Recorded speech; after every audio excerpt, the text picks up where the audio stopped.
Good afternoon. I'm delighted to see all of you here today. My name is Amy Burkert, and I'm the Vice Provost for Education here at Carnegie Mellon University. It's my honor to welcome all of you to this very special event.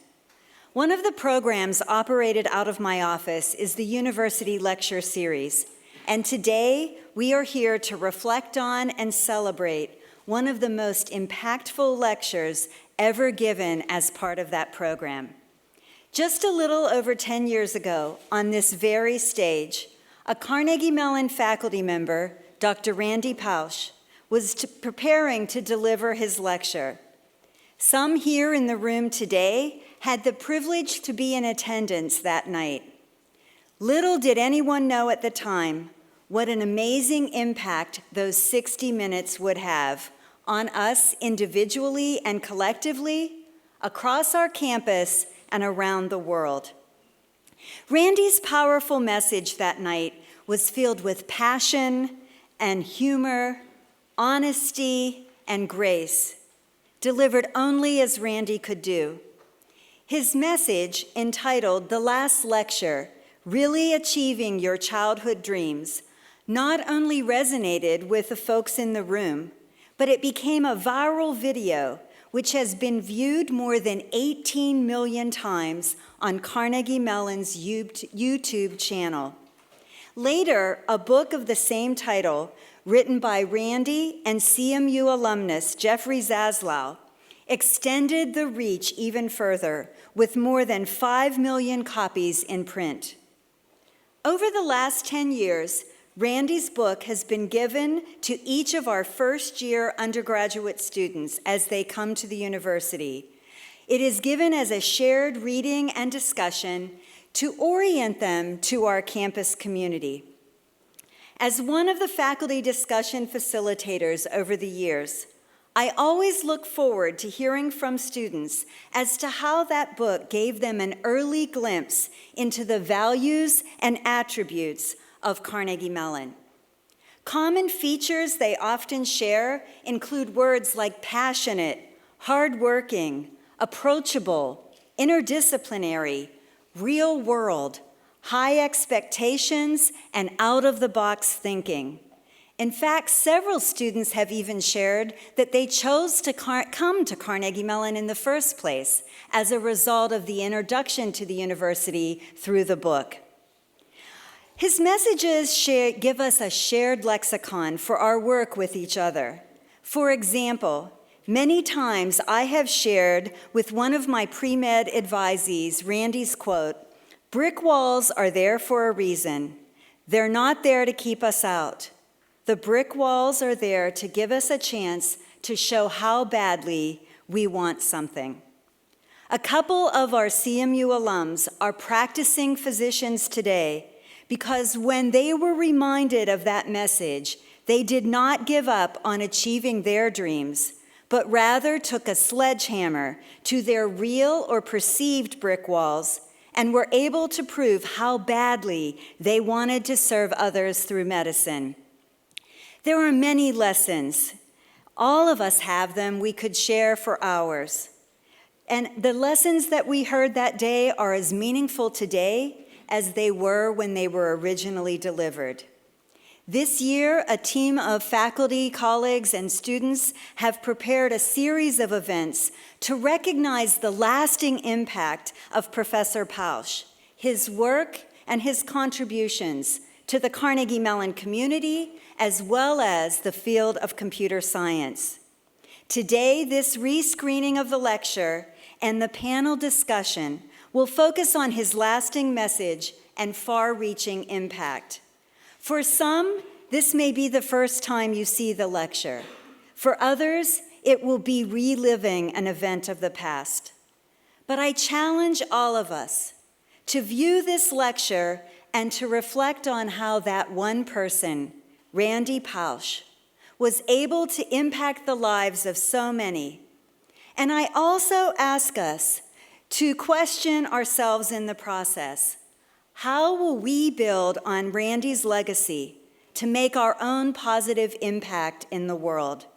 It is now my pleasure to present Dr. Randy Pausch's the last lecture.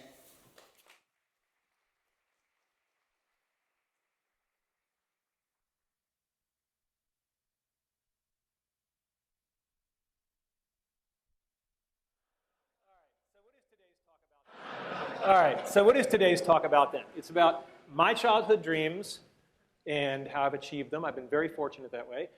How I believe I've been able to enable the dreams of others.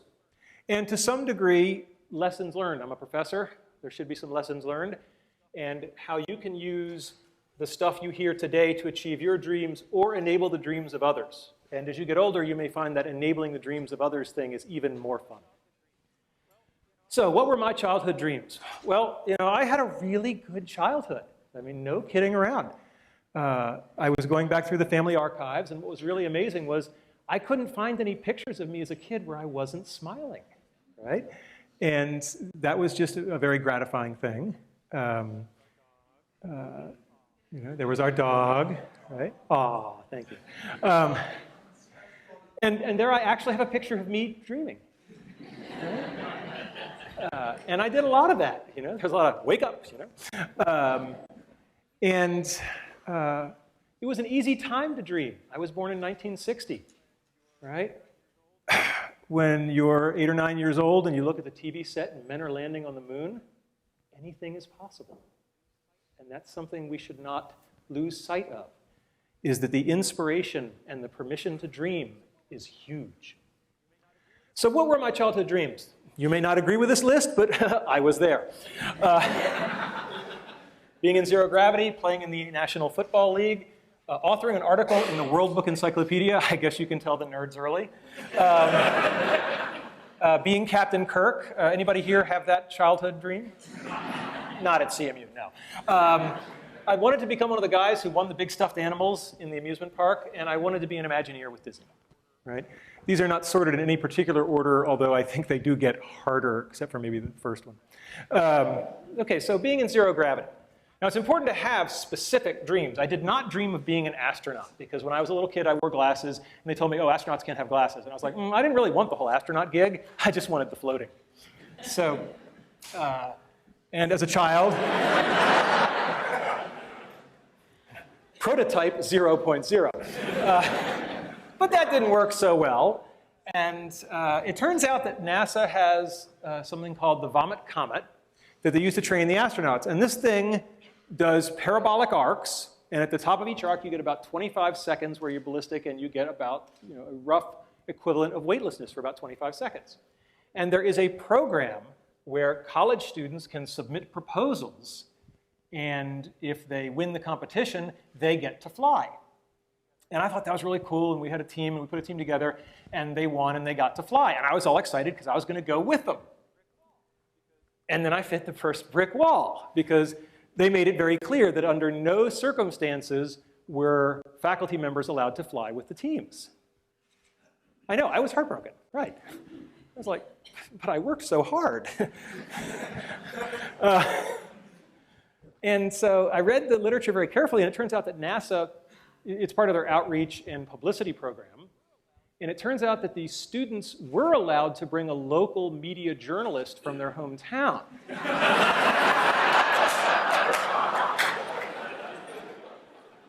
And Randy Pausch, web journalist. It's really easy to get a press pass. So I called up the guys at NASA, and I said, I need to know where to fax some documents. And they said, what documents are you going to fax us? So I said, my resignation as the faculty advisor, and my application as the journalist. And he said, that's a little transparent, don't you think? And I said, yeah, but our project is virtual reality, and we're going to bring down a whole bunch of VR headsets, and all the students from all the teams are going to experience it, and all those other real journalists are going to get to film it.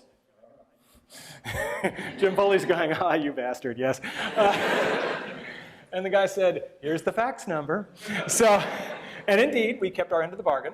And that's one of the themes that you'll hear later on in the talk, is have something to bring to the table, right? Because that will make you more welcomed. And if you're curious about what zero gravity looks like, hopefully the sound will be working here.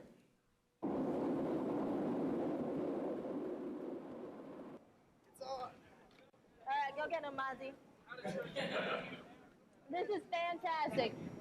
It's just amazing. It's nothing like I expected. We are having a great There I am. I don't think any of us have so far. This is awesome. You got one, Mozzie. That's good. You got a ball for you, Mons. You do pay the piper at the bottom. So, childhood dream number one? Check. All right, let's talk about football. My dream was to play in the National Football League. And most of you don't know that I actually no. No, I did not make it to the National Football League.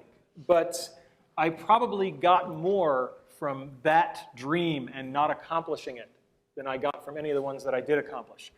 I had a coach. I signed up when I was 9 years old. I was the smallest kid in the league by far. And I had a coach, Jim Graham, who was 6'4". He had played linebacker at Penn State. He was just this hulk of a guy, and he was old school. Okay, I mean really old school. Like he thought the forward pass was a trick play. And he showed up for practice the first day, and you know, this big hulking guy. We were all scared to death of him, and he hadn't brought any footballs. How are we going to have practice without any footballs? And one of the other kids said, "Excuse me, Coach, but there's no football." And Coach Graham said, "Right. How many men are on a football field at a time?" So he said, 11 on a team, 22. And Coach Graham said, "All right, and how many people are touching the football at any given time?" Well, one of them. And he said, "Right, so we're going to work on what those other 21 guys are doing."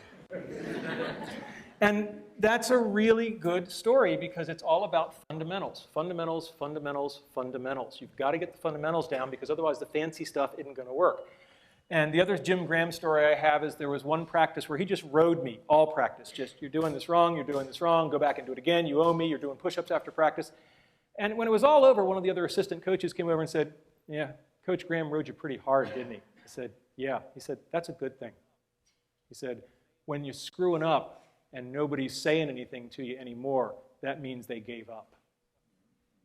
And that's a lesson that stuck with me my whole life, is that when you see yourself doing something badly and nobody's bothering to tell you anymore, that's a very bad place to be. Your critics are your ones telling you they still love you and care. After Coach Graham, I had another coach, Coach Setliff, and he taught me a lot about the power of enthusiasm. He did this one thing where only for one play at a time, he would put people in at like the most horrifically wrong position for them. Like all the short guys would become receivers, right? It was just laughable. But we only went in for one play, right? And boy, the other team just never knew what hit them.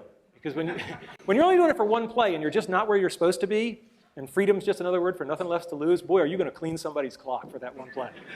And that kind of enthusiasm was great. And to this day, I am most comfortable on a football field. I mean, it's just one of those things where, you know, if I'm working a hard problem, people will see me wandering the halls with one of these things. And that's just because, you know, when you do something young enough and you train for it, it just becomes a part of you. And I'm very glad that football was a part of my life. And if I didn't get the dream of playing in the NFL, that's okay. I probably got stuff more valuable. Because looking at what's going on in the NFL, I'm not sure those guys are doing so great right now. Okay? And so one of the expressions I learned in electronic arts, which I love, which pertains to this, is experience is what you get when you didn't get what you wanted. And I think that's absolutely lovely. And the other thing about football is we send our kids out to play football or soccer or swimming or whatever it is. And it's the first example of what I'm going to call a head fake or indirect learning. We actually don't want our kids to learn football. I mean, yeah, it's really nice that I have a wonderful three-point stance and that I know how to do a chop block and all this kind of stuff. But we send our kids out to learn much more important things: teamwork, sportsmanship, perseverance, et cetera, et cetera. And these kinds of head fake learnings are absolutely important. And you should keep your eye out for them because they're everywhere. All right, a simple one, being an author in the World Book Encyclopedia. When I was a kid, we had the World Book Encyclopedia on the shelf. For the freshmen, this is paper. We used to have these things called books. And after I had become somewhat of an authority on virtual reality, but not like a really important one, so I was at the level of people the World Book would badger, they called me up and I wrote an article, and this is Caitlin Kelleher, And there's an article, if you go to your local library, where they still have copies of the World Book. Look under V for virtual reality, and there it is. And all I have to say is that having been selected to be an author in the World Book Encyclopedia, I now believe that Wikipedia is a perfectly fine source for your information because I know what the quality control is for real encyclopedias. They let me in. All right, next one.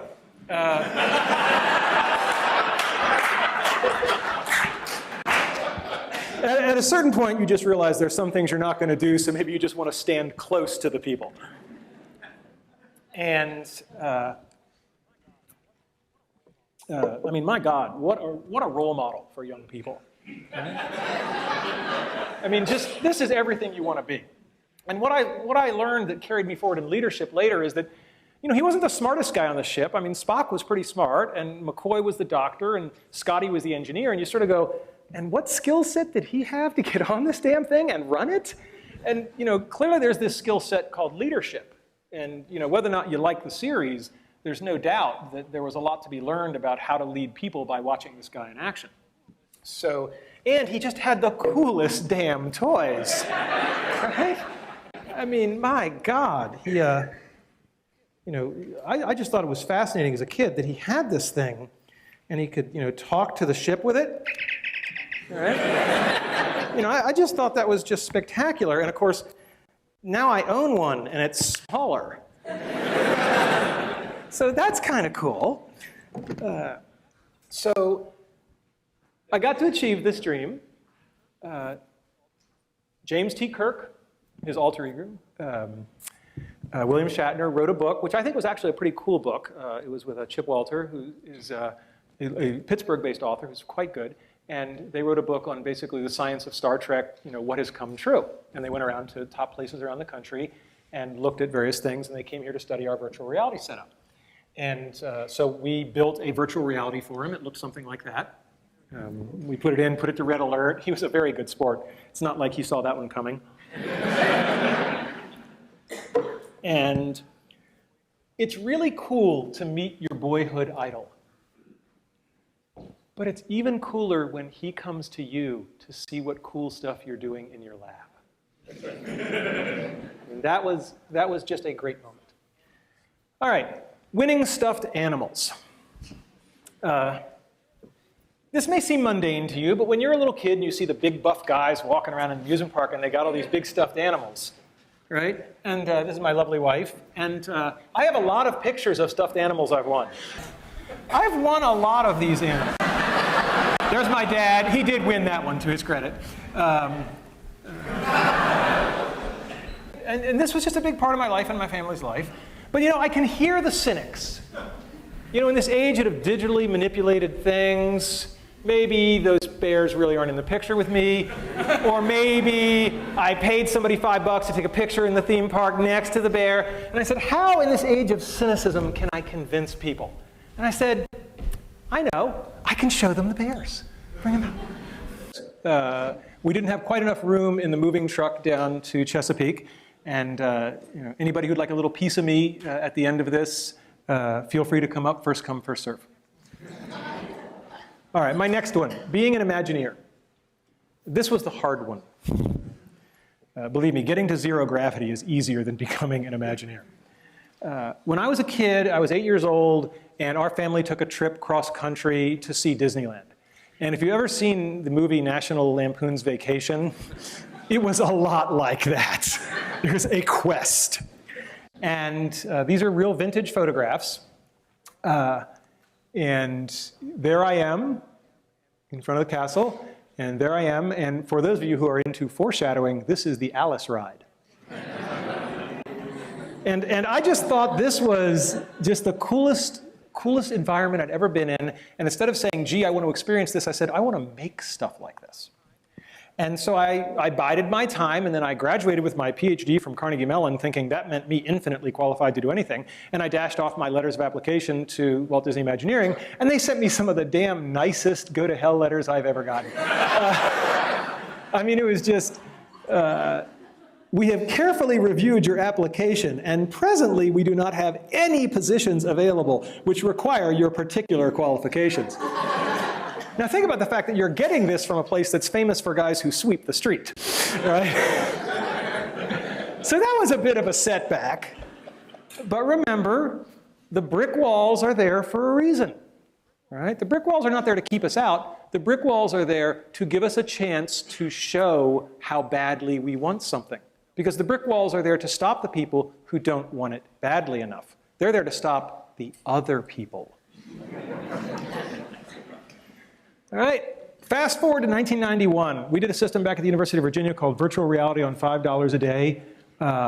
Just one of those unbelievable, spectacular things. I was so scared back in those days as a junior academic. Jim Foley's here, and I just love to tell this story. He knew my undergraduate advisor, Andy Van Dam, and I'm at my first conference, and I'm just scared to death. And this icon in the user interface community walks up to me and just out of nowhere just gives me this huge bear hug, and he says, "That was from Andy." And that was when I thought, okay, maybe I can make it, all right? You know, maybe I do belong.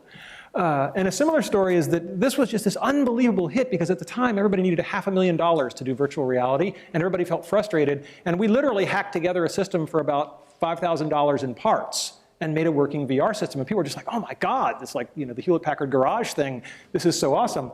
And so I'm giving this talk and the room has just gone wild. And during the Q&A, a guy named Tom Furness, who was one of the big names in virtual reality at the time, he goes up to the microphone and he introduces himself. And I didn't know what he looked like, but I sure as hell knew the name. And he asked a question. And I was like, I'm sorry, did you say you're Tom Furness? And he said, yes. I said, then I would love to answer your question, but first, will you have lunch with me tomorrow? And there's a lot in that little moment, right? There's a lot of humility, but also asking a person where he can't possibly say no.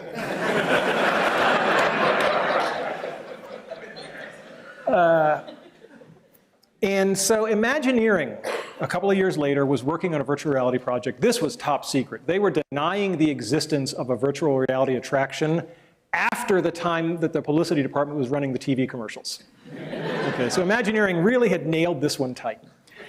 And it was the Aladdin attraction where you would fly a magic carpet. And the head-mounted display, sometimes known as Gator Vision. And so I had an in. As soon as the project had just, you know, they started running the TV commercials. And I had been asked to brief the Secretary of Defense on the state of virtual reality. Okay, Fred Brooks and I had been asked to brief the Secretary of Defense. And that gave me an excuse. So I called them up, I called Imagineering, and I said, look, I'm briefing the Secretary of Defense. I'd like some materials on what you have, because it's one of the best VR systems in the world. And they kind of pushed back, and I said, look, is all this patriotism stuff in the parks a farce? And they're like, okay. And they said, but the PR department doesn't this is so new, the PR department doesn't have any footage for you, so I'm going to have to connect you straight through to the team who did the work. Jackpot. Right? So I find myself on the phone with a guy named John Snoddy, who is one of the most impressive guys I have ever met. And he was the guy running this team, and it's not surprising they had done impressive things. And so he sent me some stuff. We talked briefly, he sent me some stuff, and I said, hey, I'm going to be out in the area for a conference shortly. Would you like to get together and have lunch? Translation, I'm going to lie to you and say that I have an excuse to be in the area so I don't look too anxious. But I would go to Neptune to have lunch with you. And so John said, sure. And I spent something like 80 hours talking with all the VR experts in the world, saying, if you had access to this one unbelievable project, what would you ask? And then I compiled all of that, and I had to memorize it, which anybody who knows me knows that I have no memory at all, because I couldn't go in looking like a dweeb with, you know, hi, question 72, right? So I went in, and this was like a 2-hour lunch, and John must have thought he was talking to, you know, some phenomenal person, because all I was doing was channeling Fred Brooks and Ivan Sutherland and Andy Van Dam and people like that, and Henry Fuchs. So it's pretty easy to be smart when you're parroting smart people. And at the end of the lunch with John, I sort of, as we say in the business, made the ask. And I said, you know, I have a sabbatical coming up. And he said, what's that? The beginnings of the culture clash. And so I talked to him about the possibility of coming there and working with him. And he said, well, that's really good, except, you know, you're in the business of telling people stuff, and we're in the business of keeping secrets. Right? And then what made John Snoddy was he said, but we'll work it out, right? Which I really love. The other thing that I learned from John Snoddy, I could do easily an hour-long talk just on what have I learned from John Snoddy. One of the things he told me was that wait long enough and people will surprise and impress you. He said, when you're pissed off at somebody and you're angry at them, you just haven't given them enough time. Just give them a little more time and they'll almost always impress you. And that really stuck with me. I think he's absolutely right on that one. To make a long story short, we negotiated a legal contract. It was going to be the first, some people referred to it as the first and last paper ever published by Imagineering. But the deal was I go, I provide my own funding, I go for 6 months, I work with a project, we publish a paper. And then we meet our villain. I can't be all sweetness and light because I have no credibility. Somebody's head's going to go on a stick. Turns out that the person who gets his head on the stick is a dean back at the University of Virginia. His name is not important. Let's call him Dean Wormer. And Dean Wormer has a meeting with me where I say I want to do this sabbatical thing, and I've actually gotten the Imagineering guys to let an academic in, which is insane. I mean, if John hadn't gone nuts, this would never have been a possibility. This is a very secretive organization. And Dean Wormer looks at the paperwork and he says, well, it says they're going to own your intellectual property. And I said, yeah, we got the agreement to publish the paper. There is no other IP. I don't do patentable stuff. And he says, yeah, but you might. So deal's off, and just get him to change that little clause there and then come back to me.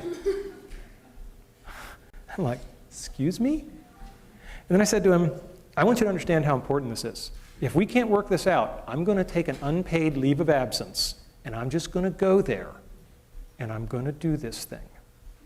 And he said, hey, you know, I might not even let you do that. I mean, you've got the IP in your head already, and maybe they're going to suck it out of you, so that's not going to fly either.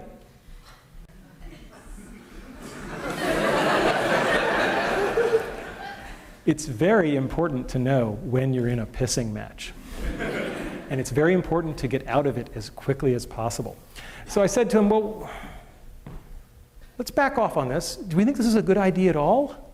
He said, I have no idea if this is a good idea, you know. I was like, okay, well, we've got common ground there.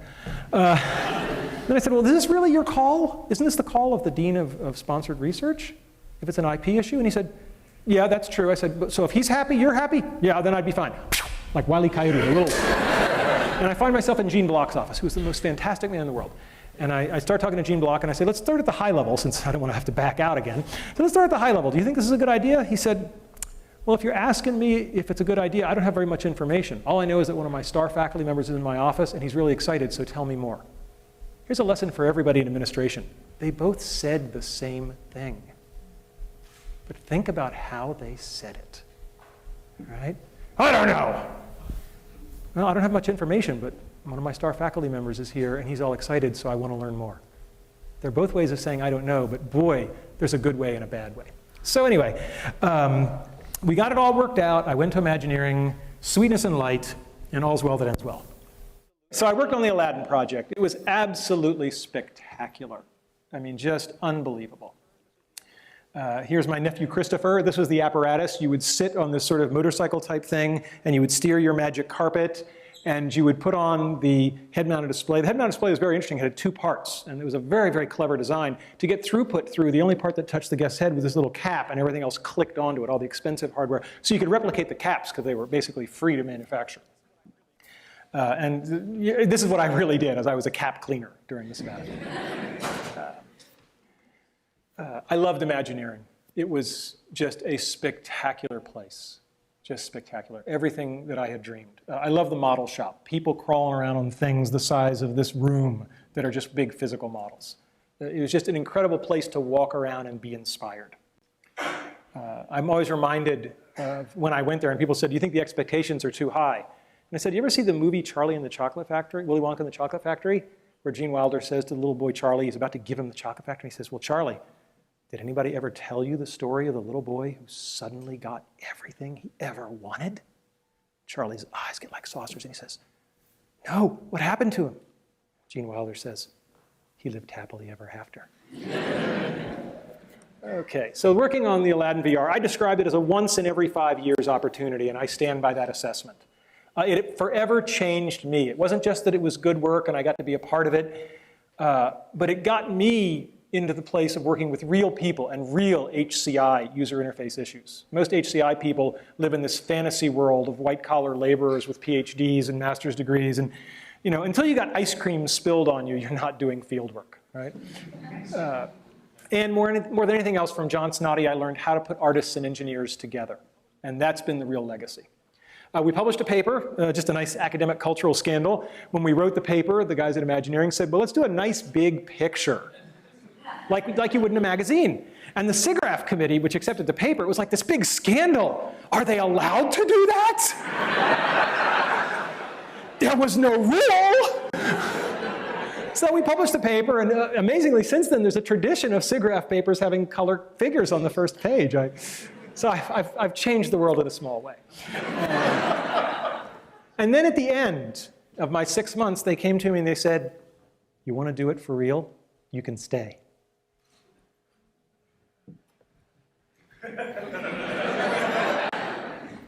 And I said no. One of the only times in my life I have surprised my father. He was like, you what? He said, since you were, all you wanted, and now they got it, and you're like, huh? There was a bottle of Maalox in my desk drawer. Be careful what you wish for. It was a particularly stressful place. Imagineering in general is actually not so Maalox laden, but the lab I was in, John left in the middle. And it was a lot like the Soviet Union. It was a little dicey for a while. But it worked out okay. And if they had said, stay here or never walk in the building again, I would have done it. I would have walked away from tenure. I would have just done it. But they made it easy on me. They said, you can have your cake and eat it too. And I basically become a day a week consultant for Imagineering. And I did that for about 10 years.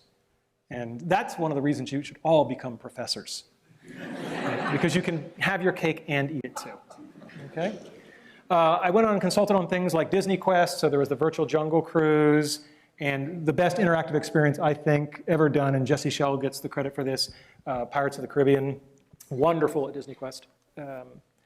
And so those are my childhood dreams. And that's pretty good. I felt good about that. So then the question becomes, how can I enable the childhood dreams of others? And again, boy, am I glad I became a professor. What better place to enable childhood dreams? Maybe working at EA, I don't know. That'd probably be a good close second. But,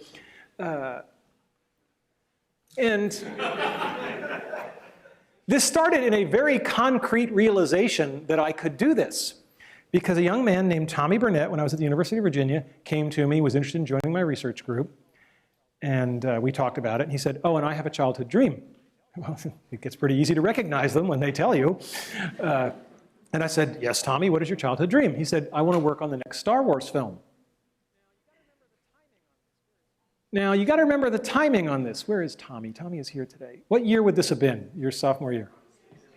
Oh. It was around 1993. Are you breaking anything back there, young man? Okay, all right. So in 1993, and I said to Tommy, they're probably not going to make those next movies.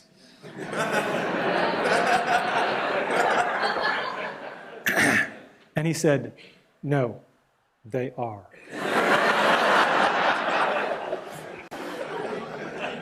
And Tommy worked with me for a number of years as an undergraduate and then as a staff member. And then when I moved to Carnegie Mellon, every single member of my team came from Virginia to Carnegie Mellon, except for Tommy, because he got a better offer. And he did indeed work on all 3 of those films. So, and then I said, well, that's nice, but one at a time is kind of inefficient. And people who know me know that I'm an efficiency freak. So I said, can I do this in mass? Can I get people turned in such a way that they can be turned on to their childhood dreams? And I created a course. I came to Carnegie Mellon and I created a course called Building Virtual Worlds. It's a very simple course. The course is very simple. There are 50 students drawn from all the different departments of the university. There are randomly chosen teams, 4 people per team, and they change every project. A project only lasts 2 weeks. So you do something, you make something, you show something, then I shuffle the teams, you get 3 new playmates, and you do it again. And it's every 2 weeks, and so you do 5 projects during the semester. The first year we taught this course, it is impossible to describe how much of a tiger by the tail we had. I was just running the course because I wanted to see if we could do it. We had just learned how to do texture mapping on 3D graphics, and we could make stuff that looked half decent, but we were running on really weak computers by current standards. But I said, I'll give it a try. And at my new university, I made a couple of phone calls, and I said, I want to cross-list this course to get all these other people. And within 24 hours, it was cross-listed in 5 departments. I love this university. I mean, it's just, it's the most amazing place. And I said, and the kid said, well, what content do we make? I said, hell, I don't know. You make whatever you want. 2 rules, no shooting violence and no pornography. Not because I'm opposed to those in particular, but you know, that's been done with VR. Right? Anyway, so I taught the course. The first assignment, I gave it to them. They came back in 2 weeks, and they just blew me away. I mean, the work was so beyond, literally, my imagination. Because I'd copied the process from Imagineering's VR lab, but I had no idea what they could or couldn't do with it as undergraduates and how, because their tools were weaker. And they came back in the first assignment, and they did something that was so spectacular that I literally did 10 years as a professor, and I had no idea what to do next. So I called up my mentor. I called up Andy Van Dam. And I said, Andy, I just gave a 2-week assignment, and they came back and did stuff that if I'd given them a whole semester, I would have given them all A's. Sensei, what do I do? And Andy thought for a minute, and he said, you go back into class tomorrow, and you look them in the eye, and you say, guys, that was pretty good, but I know you can do better. And that was exactly the right advice, because what he said was, you obviously don't know where the bar should be, and you're only going to do them a disservice by putting it anywhere. And boy, was that good advice, because they just kept going. And during that semester, it became this underground thing. I'd walk into a class with 50 students in it, and there were 95 people in the room. Because it was the day we were showing work. And people's roommates and friends and parents. I'd never had parents come to class before. It was flattering and somewhat scary. And so it snowballed, and we had this bizarre thing of, we got to share this. If there's anything I've been raised to do, it's to share. And I said, we got to show this at the end of the semester. We got to have a big show. And we booked this room, Economy. I have a lot of good memories in this room. And we booked it not because we thought we could fill it, but because it had the only AV setup that would work, because this was a zoo. Right, computers and everything. And then we filled it. And we more than filled it. We had people standing in the aisle. I will never forget the dean at the time, Jim Morris, was sitting on the stage right about there. We had to kind of scoot him out of the way. And the energy in the room was like nothing I'd ever experienced before. And President Cohen, Jerry Cohen, was there, and he sensed the same thing. He later described it as like an Ohio State football pep rally, except for academics. And he came over and he asked exactly the right question. He said, before you start, he said, I gotta know, where are these people from? He said, the audience, what departments are they from? And we polled them, and it was all the departments. And I felt very good, because I had just come to campus, he had just come to campus, and my new boss had seen in a very corporal way that this is the university that puts everybody together. And that made me feel just tremendous. So we did this campus-wide exhibition. People perform down here. They're in costume. And we project just like this, and you can see what's going on. You can see what they're seeing in the head mount. There's a lot of big props. So there's a guy whitewater rafting. This is Ben and E.T. And yes, I did tell them if they didn't do the shot of the kids biking across the moon, I would fail him. That is a true story. It was an unusual course. With some of the most brilliant, creative students from all across the campus. It just was a joy to be involved with. And they took the whole stage performance aspect of this way too seriously. And it became this campus phenomenon every year. People would line up for it. It was very flattering.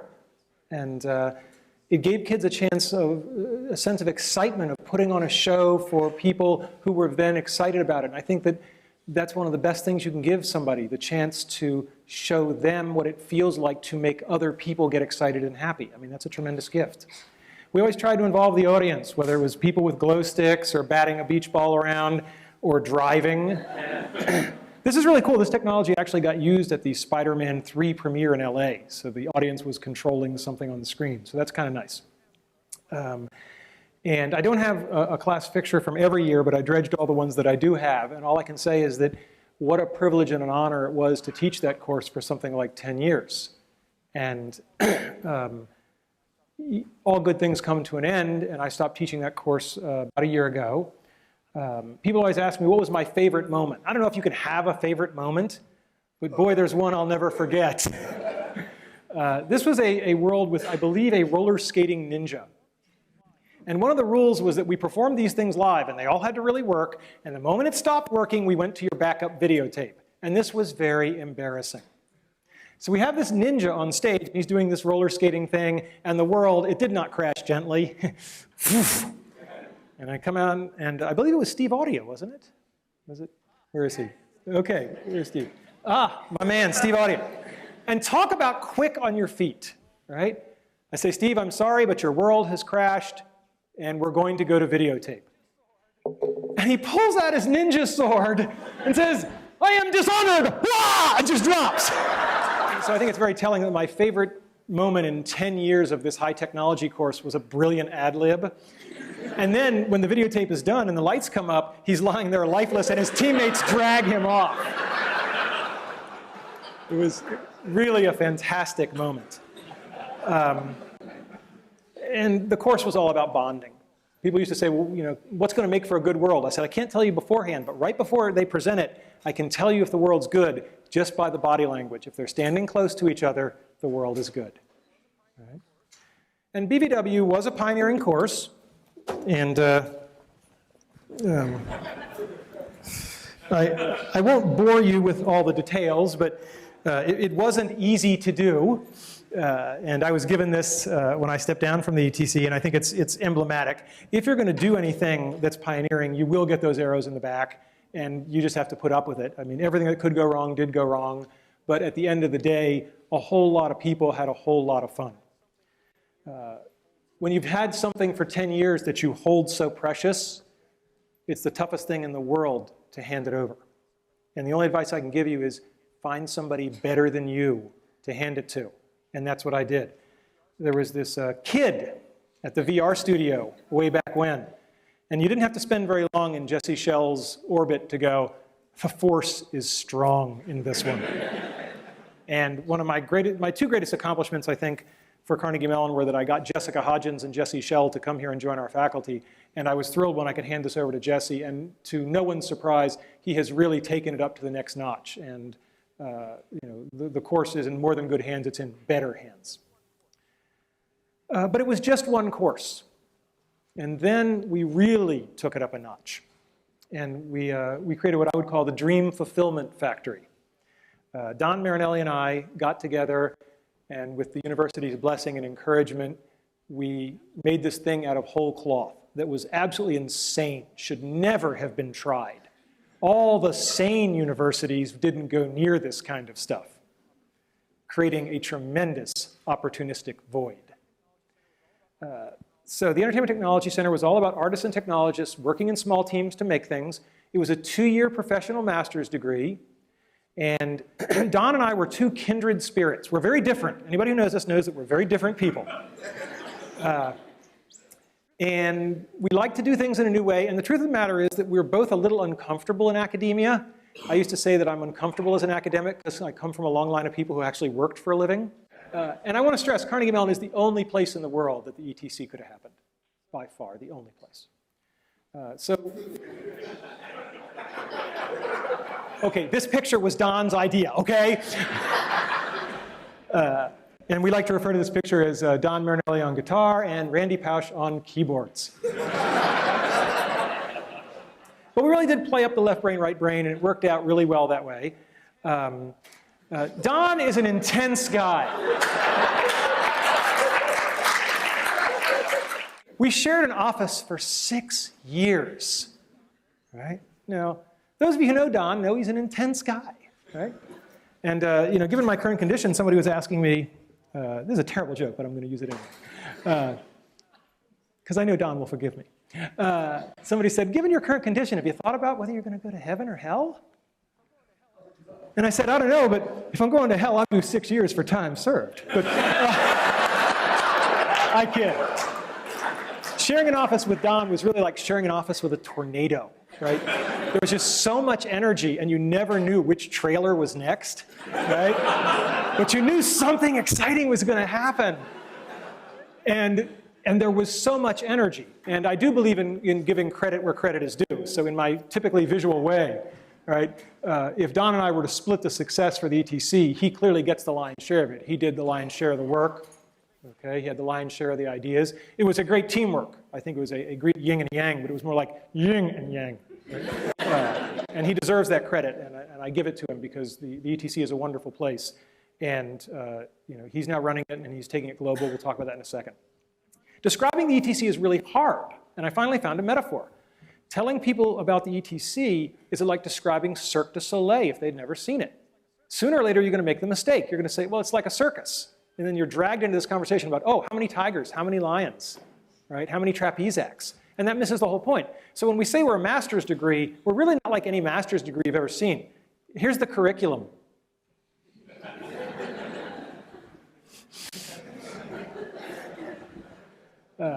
The curriculum ended up looking like this. All I want to do is visually communicate to you that you do 5 projects in building virtual worlds, then you do 3 more. All of your time is spent in small teams making stuff. None of that book learning thing. Don and I had no patience for the book learning thing. It's a master's degree. They already spent 4 years doing book learning. Right? By now, they should have read all the books. The keys to success were that Carnegie Mellon gave us the reins. Completely gave us the reins. We had no deans to report to. We reported directly to the provost, which is great because the provost is way too busy to watch you carefully. We were given explicit license to break the mold. It was all project-based. It was intense. It was fun. And we took field trips. Every spring semester in January, we'd take all 50 students in the first-year class, and we'd take them out to shots at Pixar. We'd take them to Pixar, Industrial Light and Magic. And of course, when you got guys like Tommy there acting as host, right, it's pretty easy to get entree to these places. So we did things very, very differently. The kind of project students would do, we did a lot of what we'd call edutainment. We developed a bunch of things with the Fire Department of New York, a network simulator for training firefighters, using video game-ish type technology to teach people useful things. That's not bad. Companies did this strange thing. They put in writing, we promise to hire your students. I've got the EA and Activision ones here. I think there are now, how many? 5? I was going to say, Drew knows, I bet. So there are 5 written agreements. I don't know of any other school that has this kind of written agreement with any company. And so that's a real statement. And these are multiple-year things. So they're agreeing to hire people for summer internships that we have not admitted yet. That's a pretty strong statement about the quality of the program. And Don, as I said, he's crazy. And I mean that in a wonderful, complimentary way. He's doing these things where I'm like, oh my God. He's not here tonight because he's in Singapore, because there's going to be an ETC campus in Singapore. There's already one in Australia, and there's going to be one in Korea. So this is becoming a global phenomenon. So I think this really speaks volumes about all the other universities. It's really true that Carnegie Mellon is the only university that can do this. We just have to do it all over the world now. Okay?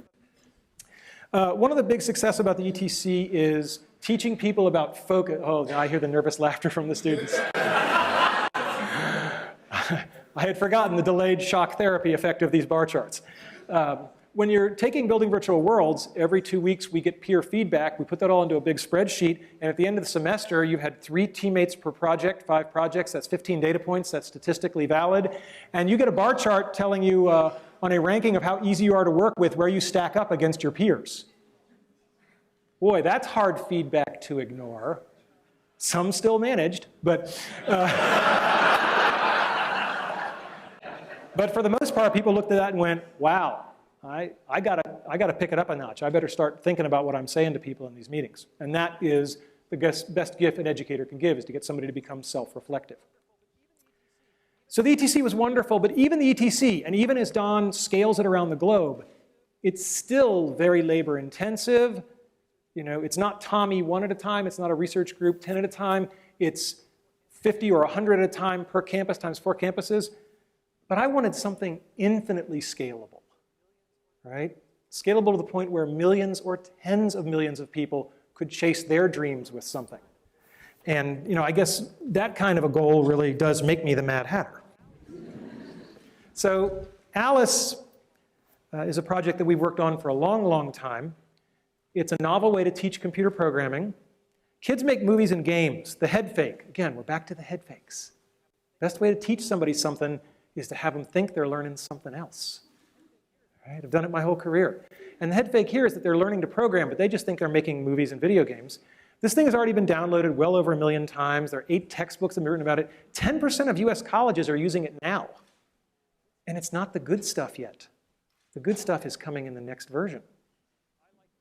Okay? I, like Moses, get to see the promised land, but I won't get to set foot in it. And that's okay, because I can see it. And the vision is clear.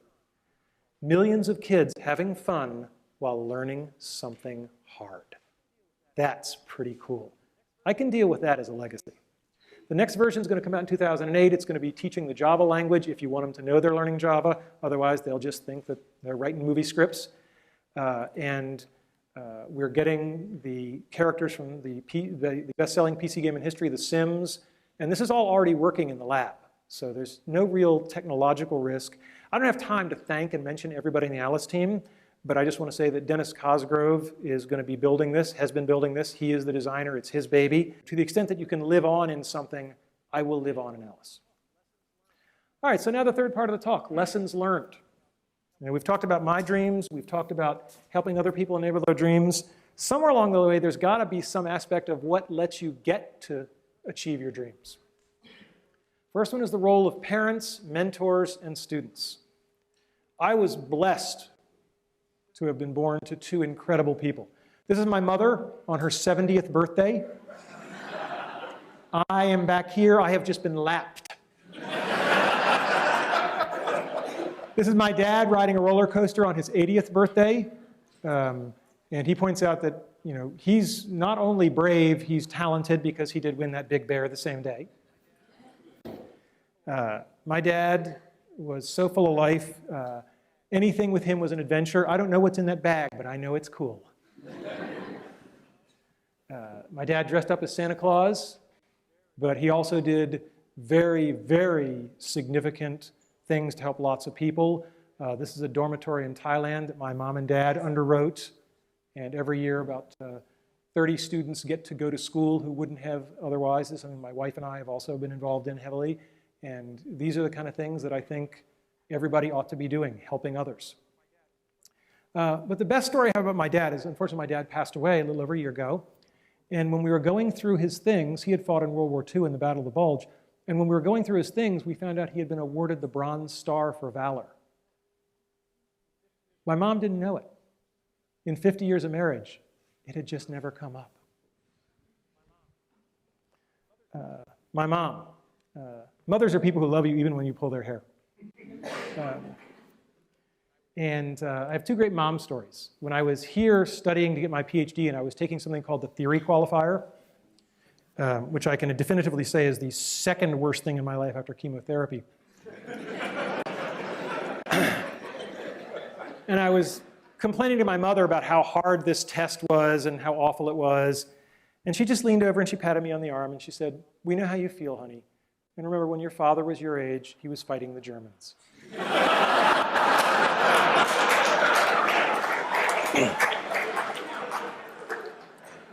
After I got my PhD, my mother took great relish in introducing me as, "This is my son. He's a doctor, but not the kind who helps people."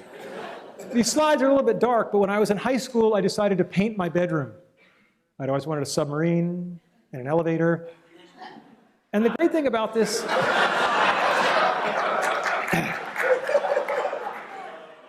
And the great thing about this is they let me do it. And they didn't get upset about it, and it's still there. If you go to my parents' house, it's still there. And anybody who is out there who is a parent, if your kids want to paint their bedroom, as a favor to me, let them do it. Okay? It'll be okay. Don't worry about resale value on the house. Other people who help us besides our parents, our teachers, our mentors, our friends, our colleagues. God, what is there to say about Andy Van Dam? When I was a freshman at Brown, he was on leave. And all I heard about was this Andy Van Dam. He was like a mythical creature, like a centaur, but like a really pissed off centaur. And everybody was like really sad that he was gone, but kind of more relaxed. And I found out why, because I started working for Andy. I was a teaching assistant for him as a sophomore, and I was quite an arrogant young man. And I came into some office hours, and of course it was 9 o'clock at night, and Andy was there at office hours, which is your first clue as to what kind of professor he was. And I come bounding in, and I'm going to save the world. There are all these kids waiting for help. Da-da-da-da-da-da. And afterwards, Andy literally Dutch uncle. He is Dutch, right? He Dutch uncled me, and he put his arm around my shoulders, and we went for a little walk. And he said, "Randy, it's such a shame that people perceive you as so arrogant, because it's going to limit what you're going to be able to accomplish in life." What a hell of a good way to word "you're being a jerk." Right? He doesn't say you're a jerk. He says people are perceiving you this way, and he says the downside is it's going to limit what you're going to be able to accomplish. When I got to know Andy better, the beatings became more direct. But I could tell you Andy stories for a month, but the one I will tell you is that when it came time to start thinking about what to do after graduating from Brown, it had never occurred to me in a million years to go to graduate school, just out of my imagination. It wasn't the kind of thing people from my family did. We got, say, what do you call them, jobs. So, and Andy said, "No, don't go do that. Go get a PhD, become a professor." And I said, "Why?" And he said, "Because you're such a good salesman that any company who gets you is going to use you as a salesman, and you might as well be selling something worthwhile, like education."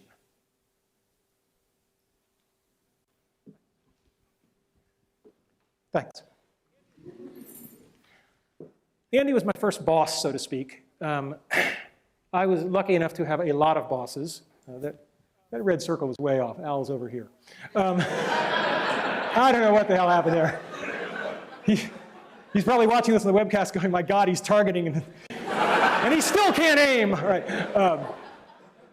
I don't want to say much about the great bosses I've had, except that they were great.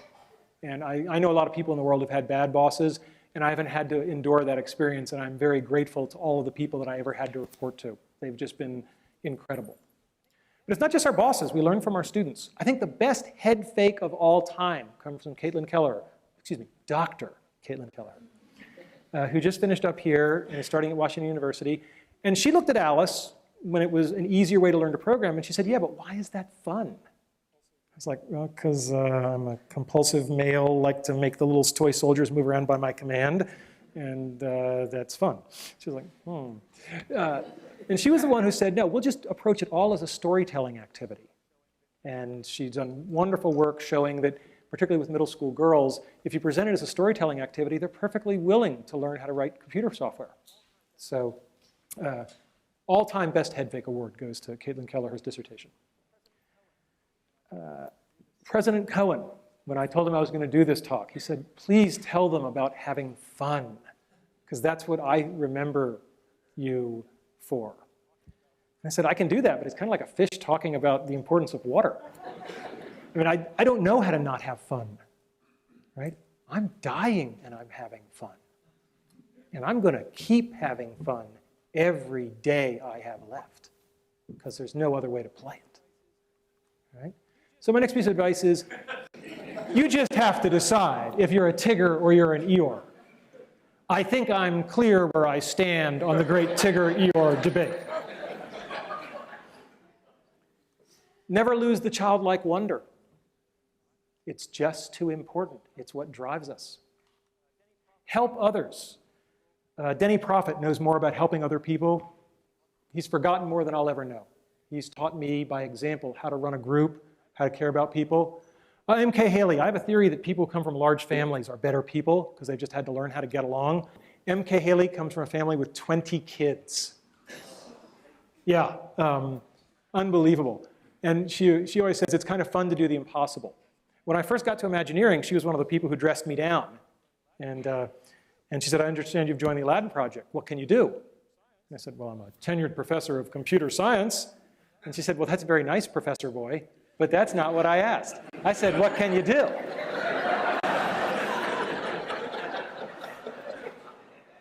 And I mentioned sort of my working class roots. We keep what is valuable to us, what we cherish. And I've kept my Letterman's jacket all these years. I used to like wearing it in grad school. And one of my friends, Jessica Hodgins, would say, "Why do you wear this Letterman's jacket?" And I looked around at all the non-athletic guys around me who were much smarter than me, and I said, "'Cause I can." And so she thought that was a real hoot, so one year she made for me this little Raggedy Randy doll. And, he's got a little Letterman's jacket, too. That's my all-time favorite. It's the perfect gift for the egomaniac in your life. So I've met so many wonderful people along the way. Loyalty is a two-way street. There was a young man named Dennis Cosgrove at the University of Virginia. And when he was a young man, let's just say things happened. And I found myself talking to a dean. And the dean, no, not that dean. And anyway, this dean really had it in for Dennis, and I could never figure out why, because Dennis was a fine fellow. But for some reason, this dean really had it in for him. And I ended up basically saying, no, I vouch for Dennis. And the guy says, "You're not even tenured yet. And you're telling me you're going to vouch for this sophomore or junior or whatever?" I think it was a junior at the time. I said, "Yeah, I'm going to vouch for him because I believe in him." And the dean said, "And I'm going to remember this when your tenure case comes up." I said, "Deal." I went back to talk to Dennis, and I said, "I would really appreciate you." That would be good. But loyalty is a two-way street. I mean, that was God knows how many years ago, but that's the same Dennis Cosgrove who's carrying Alice forward. He's been with me all these years, right? And you know, if we only had one person to send in a space probe to meet an alien species, I'm picking Dennis. Okay. You can't give a talk at Carnegie Mellon without acknowledging one very special person, and that would be Sharon Burks. I joked with her, I said, "Well, look, if you're retiring, it's just not worth living anymore." Sharon is so wonderful, it's beyond description. And for all of us who've been helped by her, it's just indescribable. I love this picture because it puts her together with Syl. And Syl is great because Syl gave the best piece of advice, pound for pound, that I have ever heard. And I think all young ladies should hear this. Syl said, "It took me a long time, but I finally figured it out. When it comes to men that are romantically interested in you, it's really simple. Just ignore everything they say and only pay attention to what they do." It's that simple. It's that easy. And I thought back to my bachelor days, and I said, damn. Never give up. I didn't get into Brown University. I was on the wait list. I called them up, and they eventually decided that it was getting really annoying to have me call every day, so they let me in. At Carnegie Mellon, I didn't get into graduate school. Andy had mentored me. He said, "Go to graduate school, you're going to go to Carnegie Mellon. All my good students go to Carnegie Mellon." And yeah, you know what's coming. And so he said, "You're going to go to Carnegie Mellon, no problem." What he had kind of forgotten was that the difficulty of getting into the top PhD program in the country had really gone up. And he also didn't know I was going to tank my GREs, because he believed in me, which, based on my board scores, was a really stupid idea. And so I didn't get into Carnegie Mellon. No one knows this till today. I'm telling the story. I was declined admission to Carnegie Mellon. And I was a bit of an obnoxious little kid. I went into Andy's office, and I dropped the rejection letter on his desk. And I said, "I just want you to know what your letter of recommendation goes for at Carnegie Mellon." And before the letter had hit his desk, his hand was on the phone, and he said, "I will fix this." And I said, no, I don't want to do it that way. That's not the way I was raised. You know, maybe some other graduate schools will see fit to admit me. And he said, "Look, Carnegie Mellon's where you're going to be." He said, "I'll tell you what, I'll make you a deal. Go visit the other schools," because I did get into all the other schools. He said, "Go visit the other schools, and if you really don't feel comfortable at any of them, then will you let me call Nico?" Nico being Nico Haberman. And I said, "Okay, deal." I went to the other schools without naming them by name. Berkeley, Cornell. They managed to be so unwelcoming that I found myself saying to Andy, "You know, I'm going to go get a job." And he said, "No, you're not." And he picked up the phone and he talked in Dutch. And he hung up the phone and he said, "Nico says if you're serious, be in his office tomorrow morning at 8 a.m. And for those of you who know Nico, this is really scary. So I'm in Nico Haberman's office the next morning at 8 a.m. and he's talking with me. And frankly, I don't think he's that keen on this meeting. I don't think he's that keen at all. And he says, Randy, why are we here? And I said, because Andy phoned you? And I said, well, since you admitted me, I have won a fellowship. The Office of Naval Research is a very prestigious fellowship. I've won this fellowship, and that wasn't in my file when I applied. And Nico said, a fellowship, money, we have plenty of money. That was back then. And he said, we have plenty of money. Why do you think having a fellowship makes any difference to us? And he looked at me. There are moments that change your life. And 10 years later, if you know, in retrospect, it was one of those moments, you're blessed. But to know it at the moment, with Nico staring through your soul. And I said, I didn't mean to imply anything about the money. It's just that it was an honor. There were only 15 given nationwide. And I did think it was an honor that would be something that would be meritorious. And I apologize if that was presumptuous. And he smiled. And that was good. So, how do you get people to help you? You can't get there alone. People have to help you, and I do believe in karma. I believe in paybacks. You get people to help you by telling the truth, being earnest. I'll take an earnest person over a hip person every day, because hip is short-term. Earnest is long-term.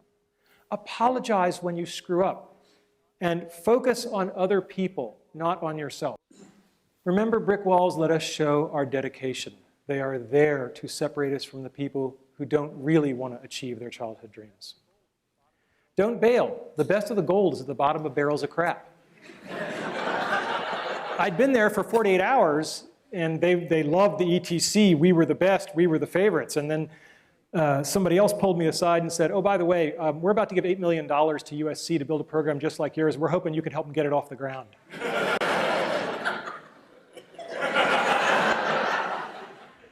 And then Steve came along and they said, what? Oh, God.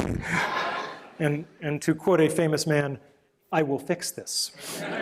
And he did. Steve has been an incredible partner, and we have a great relationship, personal and professional, and he has certainly been point man on getting a gaming asset to help teach millions of kids. And that's just incredible. But it certainly would have been reasonable for me to leave 48 hours into that sabbatical, but it wouldn't have been the right thing to do. And when you do the right thing, good stuff has a way of happening.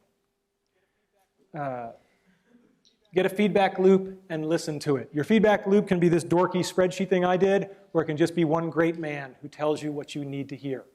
The hard part is the listening to it. Anybody can get chewed out, right? It's the rare person who says, oh my God, you're right, as opposed to, no, wait, the real reason is, right? We've all heard that. When people give you feedback, cherish it and use it.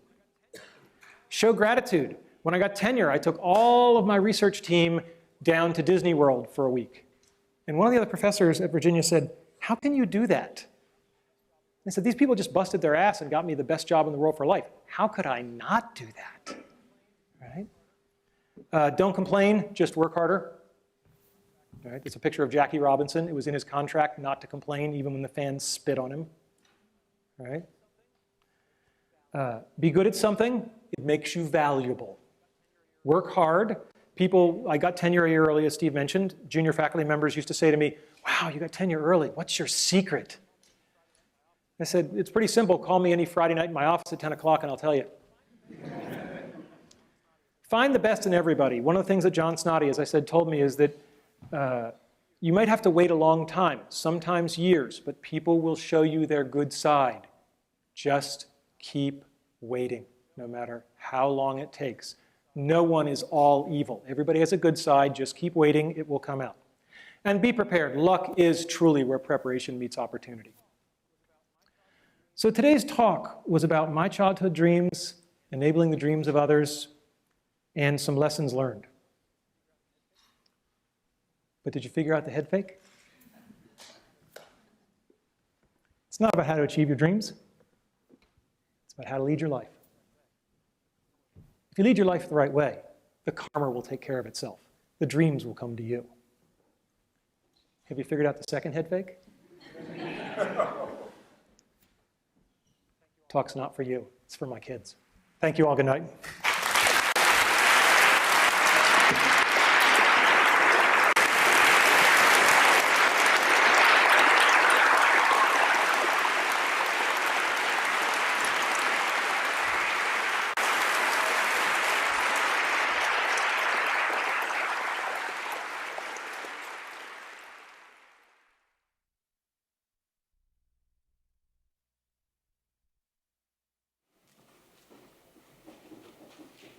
So I'm going to invite some panelists up onto our seats up here. My name is Aninde, and I'm the Human Computer Interaction Institute department head. And while they're getting settled, I just want to give you a few thoughts on Randy and his legacy. I joined Carnegie Mellon 13 years ago, so I had a reasonably short overlap with Randy. But he had the presence that you see in the video. That was Randy.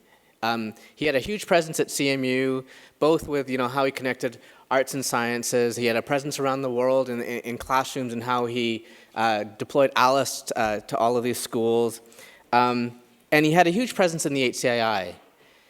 Even today, when we're talking about how we're evaluating students, how we're making hires for our department, we still think of the words that Randy used, and we use those words and his mechanisms for thinking about how to do those things. So we all feel very lucky to have had him as a colleague. It didn't come across in this talk, but for those of you who knew him, you knew he was a pioneer in virtual reality. And he left a huge legacy in academia. And through this lecture, he obviously left a huge legacy around the world. But I want to tell you about my story about when I first met Randy. I was in my third year as a PhD student at Georgia Tech. I actually had just basically flunked out of aerospace engineering, and so that was my first attempt to do a PhD. And I discovered virtual reality. I said, okay, I'm going to give this PhD thing another shot. And I discovered virtual reality, and I had the opportunity to meet Randy at a conference. He had just given this fantastic talk, and so I went up to him and I said, I'm doing virtual reality. I can talk to this man. And he basically was extremely dismissive and just shut me out. And I thought, what an asshole. And Randy could be really tough. You see this really nice guy on stage, but he could be a really tough guy. And it took a while for me to realize, wow, in order to be around Randy, you need to up your game. I think I just stole those words from Drew. That you really had to bring your A game around Randy, but when you did, you got to know the real Randy. You got to know he gained this appreciation for you, and that's how I got to know Randy as a colleague. Any number of years later, I finally did get my PhD successfully. I was lucky enough to join the faculty here at Carnegie Mellon, and he was my colleague for a few years. And the person I saw in the video, that was the person I got to know. It's interesting, most of my interactions with Randy were at Mellon Park. Every summer, Mellon Park has this Bach, Beethoven, and Brunch event every Sunday. And my family and his family would just happen to run into each other, and we'd spend a lot of time, just our kids playing together. And it was the interactions that I had with Randy during that time when he gave me advice about everything, from life to how to be a faculty member to just everything. And those are the really strong memories I have of Randy. So I am very, very appreciative to have had Randy in my life, even for a short period of time. We're really lucky, like I said, in having a great set of panelists, people that you heard about in the videos or saw pictures of in the video, people that worked with him, worked for him. And so I'm going to pass it off to Jesse Schell to start us off. It's interesting to watch the whole lecture again right here in the room. It's an exciting and interesting opportunity. The story I wanted to tell today was about something Randy told me when we first met almost. So I teach at the Entertainment Technology Center now, but when Randy and I met, it was at Disney. I had been working at Disney Imagineering for I think all of 6 weeks when he started there, and I was given a task which was to keep him out of trouble. John Snoddy, who he mentions there, had told me, like, look, we got this professor coming in. He's going to need some programming assistance, and he seems like he's going to try and get in trouble. So see if you can keep him from getting in too much trouble. And one of the things that Randy really wanted to do was to collect data on the Aladdin's Magic Carpet Mark I that had been installed down in Disney World. And this meant that we had to, it was an already running attraction that had 0 analytics on it. So I was tasked with writing an analytics system that we could integrate into it so that we could collect huge amounts of data, which would be necessary for the paper that he was talking about. And I'd been at this company like, 6 weeks, 8 weeks, something like that. And I was terrified of going in, trying to change this attraction, that we might accidentally crash and break, and really, could we collect this terabyte of data, and was this going to work? And I was telling him, I'm like, Randy, I am not at all sure that this is going to work. I'm not at all sure that I can do this. And he just looked at me and he said, well, you can do more than you think. And he was right. We went down there, we did it, and it was very tricky to integrate it while the thing was running, but we got it all working. And it worked out, and we collected this huge amount of data. It made the paper possible. I don't think that amount of data had ever been collected on a virtual reality app up until that point, because who else had a virtual reality app that was having, 10,000 people a year going through it? I'd stayed in touch with Randy after his sabbatical at Disney. We kept in touch. I started doing talks at SIGGRAPH at his prompting, and he got the ETC going, and I started bringing in students from the ETC at Disney, and I was incredibly impressed with the quality of the students. And when I got to thinking about moving back east, I started talking to him if he had thoughts about where I could go, and he said, well, why don't you come and teach game design at Carnegie Mellon? And I said, teach? I don't know if I could do that. And he said, oh, come on, you can do more than you think. And well, turns out, 15 years later, I've been teaching, I've been teaching the Building Virtual Worlds class and game design class, and that had worked out. And the same thing, when I had an opportunity to write, I was approached about writing this book, The Art of Game Design, and I was nervous, and I went to him again. I said, oh, a whole book? I don't know if I can write a whole book. And he said, do you not get it yet? You can do more than you think. And all that time I thought he was talking about specific cases, until it was a while before it sunk in that, oh no, this is just Randy's philosophy of life. And I find the same thing is true now. I have students come in my office all the time. Well, I'm not sure I can do this. I'm not sure I can do that. I'm not sure I could apply for this job. I'm not sure I could be on this project. And then I just think of Randy, and I look at them and I say, you know what? You can do more than you think. And it turns out they can. Thanks.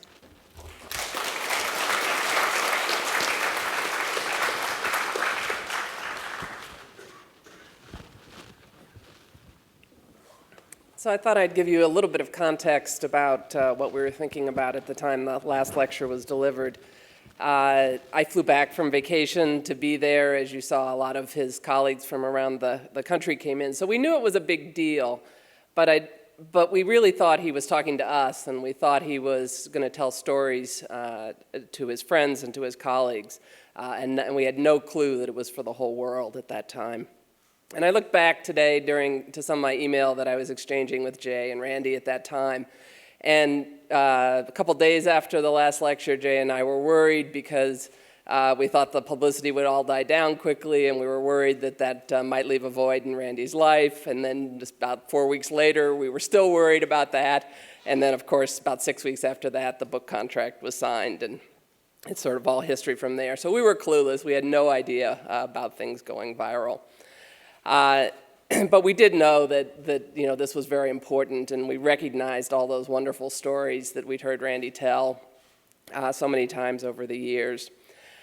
I thought I would tell one story that maybe put some of Randy's perspective on efficiency into perspective. So Randy used to often have oatmeal for breakfast, and this required 2/3 of a cup of water. So if you use a normal set of measuring cups, then you need to do 1/3 of a cup of water twice in order to get 2/3 of a cup of water. So Randy thought this was incredibly inefficient. So he spent a huge amount of time looking around on the web until he found a 2/3 of cup of water measuring device. And then he could, of course, use that and have this efficiency. He never mind that he had wasted, probably 100 times more time than he would ever save not having to do that extra step finding it. But it was really important to him to have those little bits of efficiency. So, thank you.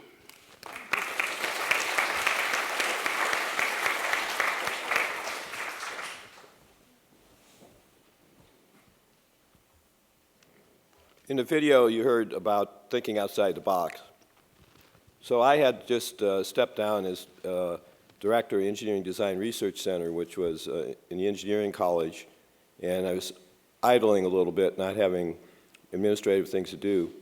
And Randy comes into my office one day, and he says, "How would you like to be director of HCI?" Well, I'm an electrical engineer by training. I had been doing some work with Chris Kasabak and John Siewiorek from design in our wearable computers, and they went off, founded Body Media. I had been working with Jane Siegel, who was an HCI person, to do field evaluation of the systems we were designing. And I thought, well, it's kind of intriguing, take an engineer and learn about social science, learn about fine arts and so forth. And I looked at Randy and said, "Randy, you're the obvious guy. You should do it." And Randy has this way of telling things like it is, and things like you'd like to think about, but you find out that he's already beyond that. And so I asked him about that, and he said, "Well, we've had a search committee, and it failed. We're on a second search committee. And the search committee says, 'Randy, you find somebody, or you're it.' And I don't want to do it." And so that's when I started thinking about it, but he also struck me a deal. He said, "If you ever need a bad guy, I'll do it. Just don't make you come to any of the faculty meetings." So the second thing is, just before the last lecture, we dedicated our labs to Randy Pausch. And we have this plaque over here that actually, in the 2500 corridor of Newell Simon Hall, you can go down and see it. It's etched in glass, so you can read it through the looking glass. And it's a picture of Alice and the Cheshire Cat and the White Rabbit saying goodbye to Randy. So at the end of that, and he just hung around with the students. And we kind of pulled him away because he had to do the last lecture. And on our way to the last lecture, he confessed he had less than half the slides done. He put half of that talk together in an hour and a half. And Randy could really do that. And the third thing I want to say is how much Randy thought about other people. Randy called me up, talked to me personally, and said, "Do you mind if I have somebody else introduce me at the last lecture?" Well, I never thought I was even in line to, 12th in line to introduce him or something. I never thought about it. But he was in the midst of moving down to Virginia, putting the last lecture together, chemotherapy, and he thought enough to call me and ask, would my feelings be hurt if a new friend of his introduced him. That was Randy.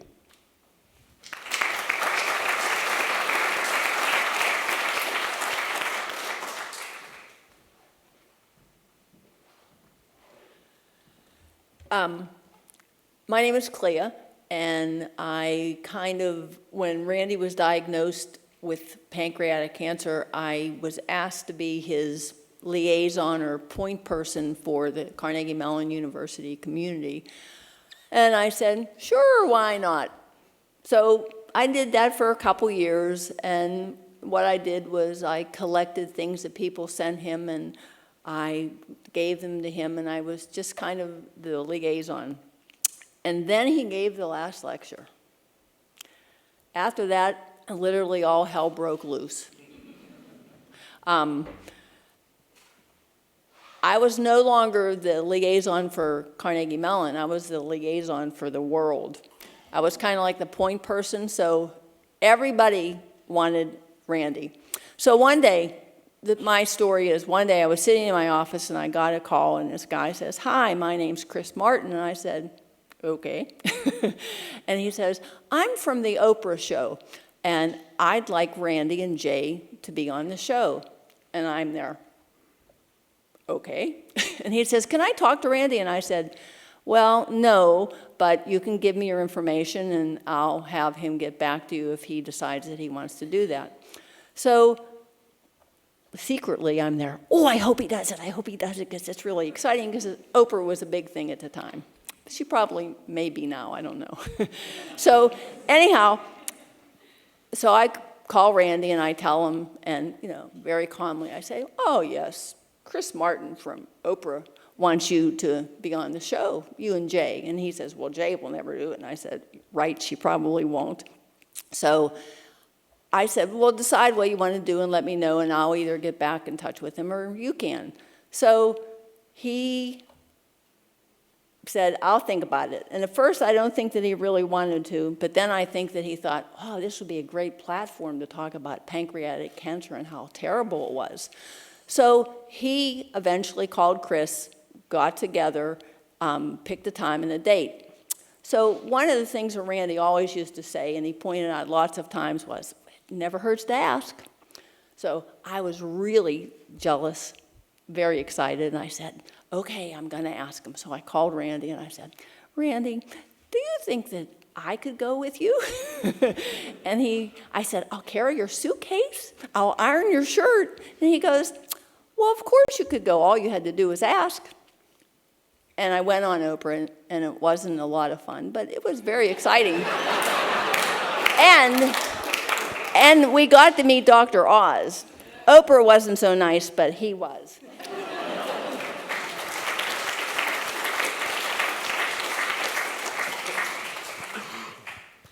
Hi there, my name is Laurel Beatty, and I'm actually a current student. So I graduated last year with my undergrad from the School of Music, and then this year I'm in my final year in the Heinz College doing my master's degree.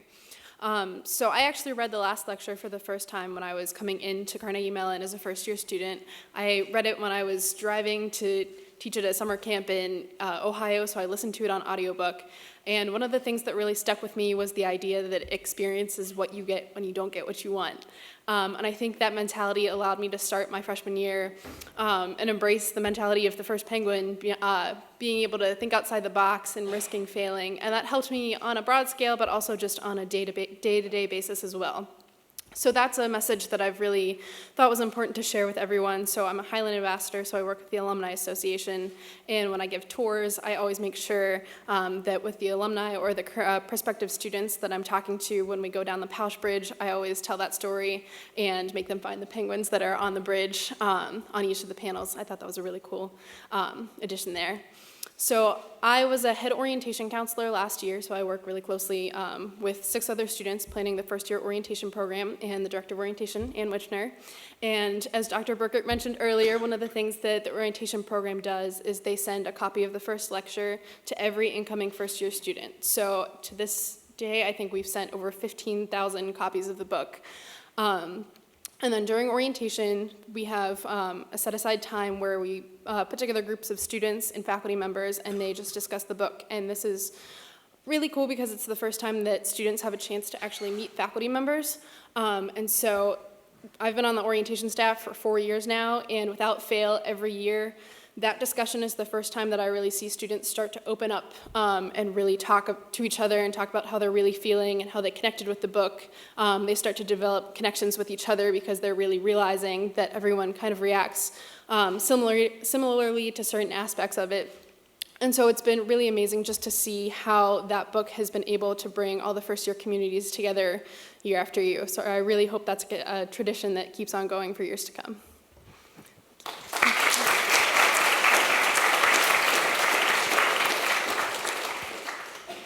So we have a couple of microphones. I'm not exactly sure where they are, but they're floating around. So if, what I'd like to do now, thank you. What I'd like to do now is invite people to grab one of the microphones and either tell their story of Randy or ask our panelists a question. So while those are going around, I'll just kick us off. Yesterday, I took my son to see Steve Wozniak talk at the Carnegie Music Hall. And it was a great talk. He's an interesting guy. For those of you who saw the talk, you'll know what I mean. And when he talked about what a fanboy he was of Carnegie Mellon, in fact, the only faculty member he mentioned was Randy. So my question to the panelists is, what is it that made Randy so memorable, and what do you think made the last lecture in particular go so viral so quickly?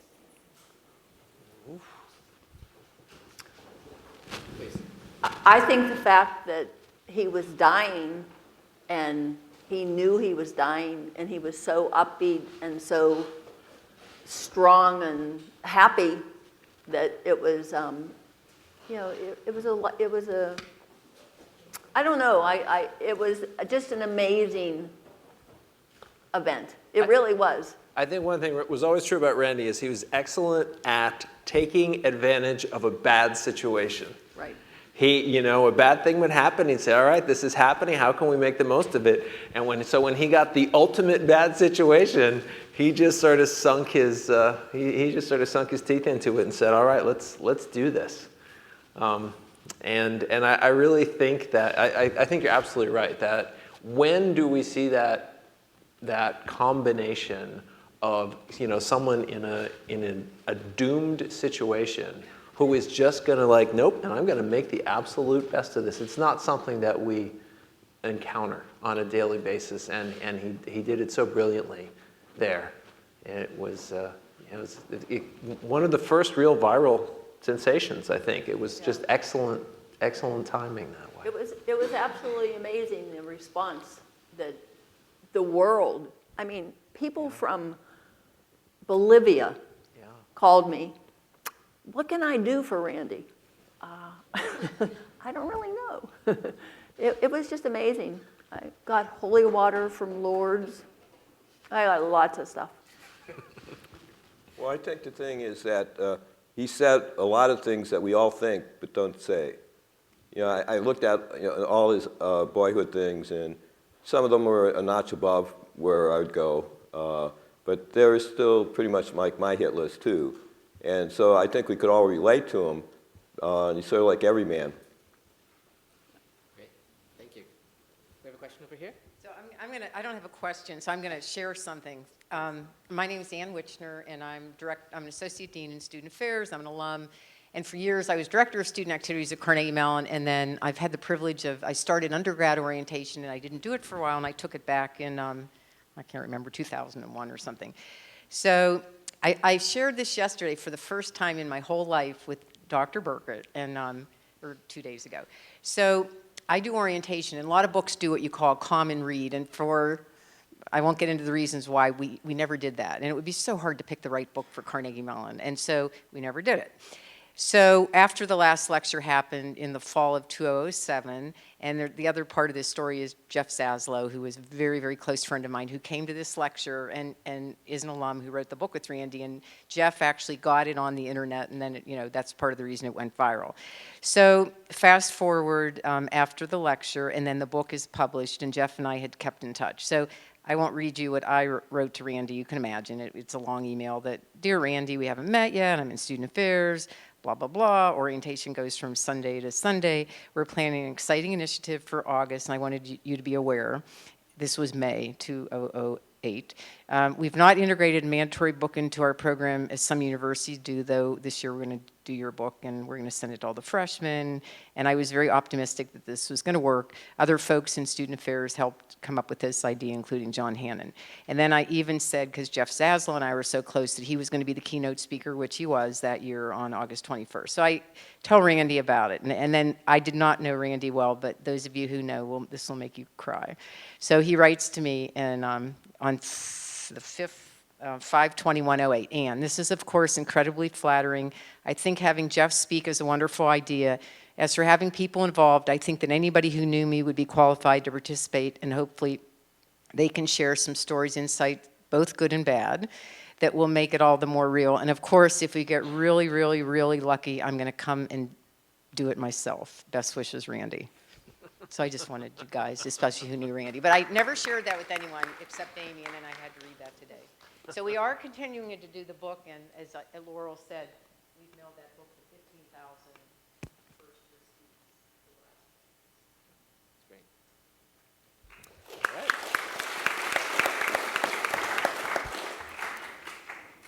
Does anyone else have a question or a memory of Randy that they'd like to share? Oh, Vincent.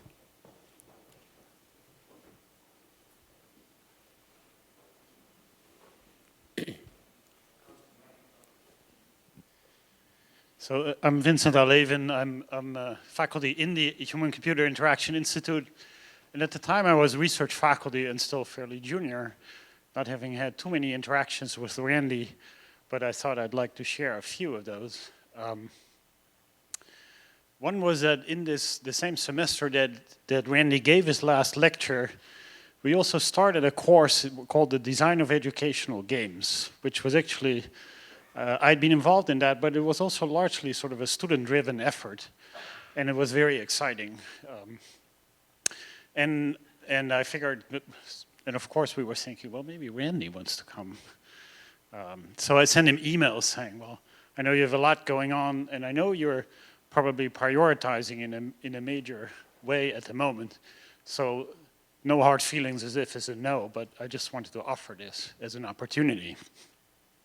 And indeed it was a no, but he did take the time to respond, which I think was extraordinary and a little bit along the same lines as what Dan was telling us about Randy's character. And another story that I have about Randy is actually about the last lecture. So I was one of the fortunate ones who was here. And as mentioned before, we had no idea that this was going to be such an enormous worldwide hit. But I remember it was extremely moving, and I actually think some of the most moving moments were actually edited out of the video that we saw today, which was the part initially where he talked about the elephant in the room, which I thought was moving, and even more so when he invited his wife on the stage. So it actually moved me to tears. But the funny thing that happened afterwards was that for some reason, I think it was like a couple of hours after the lecture, I was in the hallways of our department. And lo and behold, there was Randy with his luggage about to leave. So I went up to Randy and said, well, Randy, that was good, but we know you can do better.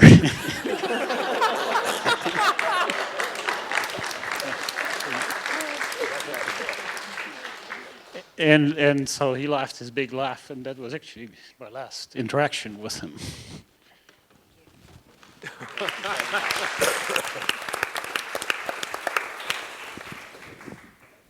So we're waiting to see if someone else has something they want to share. One of the things that made Randy so special to the campus environment long before the last lecture was his ability to bring together, these two halves of campus that are absolutely stellar, from the fine arts to the science. I'm just wondering what you think he would want us to be doing today that we're not doing. I feel like we've slipped a little bit in bringing those two parts of campus together. Yes, we have the bridge, we have the figurative connection, but what could we be doing better to bring those two sections of campus together? We've actually done a lot of things since then. I'll take issue, I guess, a little with this. So the Ideate program didn't exist at that point. The ETC has continued to grow and strive and thrive. I think that we've actually done a lot of things. That's also true, of course, that everybody else is doing things too, so the competition has gone way up. But there are things we were doing that Randy would have imagined and would have been proud of us for doing, I think, like Ideate. I think we probably should bring the ETC to main campus. I think at this point he'd probably be a big fan of that.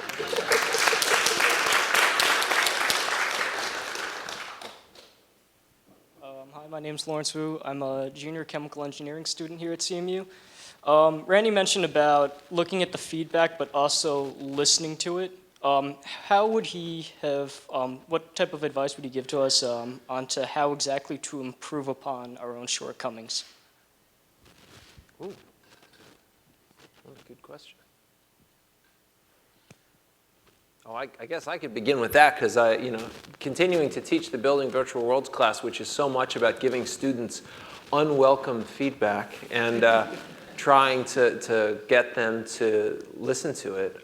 Really, the most important thing is to accept the fact that you have shortcomings and be willing to change them. One of the things faculty members at the ETC talk about all the time is we have students who very often, I mean, some of what we do is talking about technical things and craft things, but a lot of what we talk about is what are the different attitudes of the different students, because often people's biggest problem is something in their attitude, just as Randy tells the story about Andy Van Dam trying to help Randy with, an attitude of arrogance. When you can change those things, it really does change your life, but they can only be changed if you're willing to accept that it's a problem and that you're willing to change it. And that's the thing that we always have to figure out. So the number one thing that you can do is just always, and this was a phrase I remember Randy had said to me many times, ask yourself the question, what if I'm wrong? And be willing to accept the idea that, yeah, maybe I'm wrong, and maybe there's ways that I could do it different and be better. Hello, I'm Brian Parker. I'm a longtime video producer here at the university, and I was the video director behind the last lecture. I thought I'd share two quick stories that was very interesting that happened to me. 3 days prior to the last lecture, Randy called me down to his office. I was his longtime video director for his Building Virtual World show. We had collaborated on 7 of them prior to the last lecture, and he pulled me into his office and said, yeah, I'm planning something a little big. I really am looking for a quality video, not just for everybody that's attending that night, but I really want to make a special video for my children, And that hit me. I was like, oh, Randy, I'm not going to let you down, bud. That's right. And I had a small video crew that night of one videographer, myself running the mixing equipment in the back corner, and the lighting technician to help me with all the AV in the room. The other interesting story I'll share with you is this happened after the fact, is that we had created the Windows Media version of the last lecture and had it sitting on a small video streaming server over in Sire Hall. The morning that Diane Sawyer had Randy on Good Morning America and turned the camera at the very end of the interview in tears, saying, please take time out and go watch this video. What happened on campus right after that was quite exciting. I had the FBI knocking at my office door going, Brian, we have such a network strain right now from your server on campus right now that is shutting down the entire network. What can we do? So we went and quickly looked at the stats, and within the 10 minutes of Diane Sawyer making that announcement, we had 55,000 people trying to watch our Windows Media stream. At that time, our pipe was very small that got out to the commodity internet. But we were able to quickly pull down that Windows Media file, turn it into a QuickTime movie, and put it up on Google Video. Now, Google Video is the software tools that predate YouTube by about 6 months. But we were able to get the video off of campus and get it onto the Google Cloud, which really made it my life a little happier because I didn't have everybody knocking on my door going, what are we going to do to fix this? So that's just a quick story I wanted to share.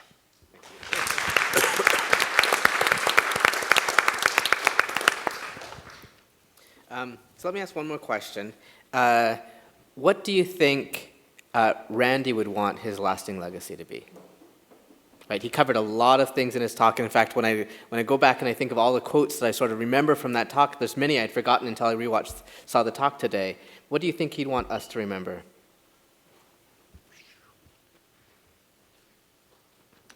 The importance of family and friends. I personally relate to the one about setting the bar.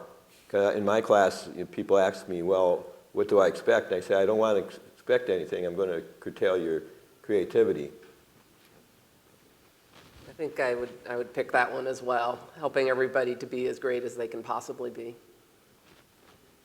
Yeah, I mean, in a lot of ways, I feel like I don't think he intended the last lecture to be quite the legacy that it is. And I think that for ages and ages, this will be his legacy. And I think he must be absolutely thrilled that that is the case, because in a lot of ways I feel like the combination of the lecture and the book together are just, they really do form the perfect legacy. They would be exactly what he'd wanted, but I don't think he had expected that anything like that could happen. Wonderful. Please join me in thanking, oh, sorry, there's one more. Hi, my name is Rishabh Khemka. I am an alum and a student. I started my journey at CMU in 2009 as a master's student. I had privilege to see his lecture before coming here and was very inspired. Just wanted to share that has kept me going since then. And when I decided I wanted to do higher studies after my undergrad, CMU was the first choice and was, again, the first choice when I came here for my MBA now. I feel that, just want to comment that this tradition should be extended to master's students and PhDs as well. Reading the book and sharing the experiences would enhance the experience of the whole, the legacy that CMU has, the culture that has. His lecture, his emotions are so much there, which every one of us shares. So just wanted to add that. Thank you. All right. We have one more from Chris Atkinson. Question for the panel, and that is, how do we produce more Randys? There's the leadership issue, and then there's the thinking out of the box issue. I think I have one answer. I remember a conversation I had with Randy one time where he was meeting with some Japanese professors who were learning about his classes and the way he did things, and one of them said, things are so different here in America. I don't understand. What is it about American education that makes the students so much more creative than our Japanese students? This was his opinion. And Randy thought about it and said, I don't think that it's anything that we do in a proactive way. I think we are just less efficient at crushing their imaginations. And so I often think that in order to kind of get more people like Randy, it's not so much that we need to encourage people to be more like that. I think we just have to do a less efficient job of grinding them down. Well, I'll do the flip side of that in the sense that I think CMU's got a very unique culture as a university, and we accept all kinds of different metrics for success, and we're not making cookie-cutter molds. If you go to promotion meetings and things like that, I remember we had a faculty member from fine arts in the School of Computer Science. And we went up to Randy Bryant and said, well, how do we get this person to become a tenured full professor in a School of Computer Science when they have a Master of Fine Arts as their degree? And he said, define the metric, define the yardstick, show me where that person is on the yardstick. And I think being able to accept all different types of excellence, and as long as we can keep encouraging that, the new Randys will emerge. I think it's also very important that we make sure we build the sandboxes that are whatever the next ETC will be, or the next whatever. I think we have to build these spaces in which people can do these new and different and out-of-the-box creative things. And then they will do that, right? If we don't break them, they will do it. But we have to give them the tools and the sandbox to do it in. I definitely agree with that. I think a big part of it is just kind of creating these environments where it's possible to combine interdisciplinary disciplines. That was contradictory, but I think that's a newer idea that I was really surprised almost hearing the talk today, hearing him talk about those courses where he was cross-registering it with other colleges. I think that's something that CMU does uniquely that a lot of universities don't do, and that's where the innovation happens, is at those intersections. Great, thank you. If there are no more questions, I would like to thank the panelists and the audience members who shared their experiences with us. So thank you very much.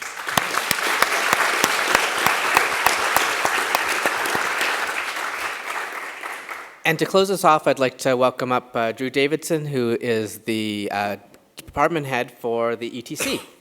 Thank you, Drew.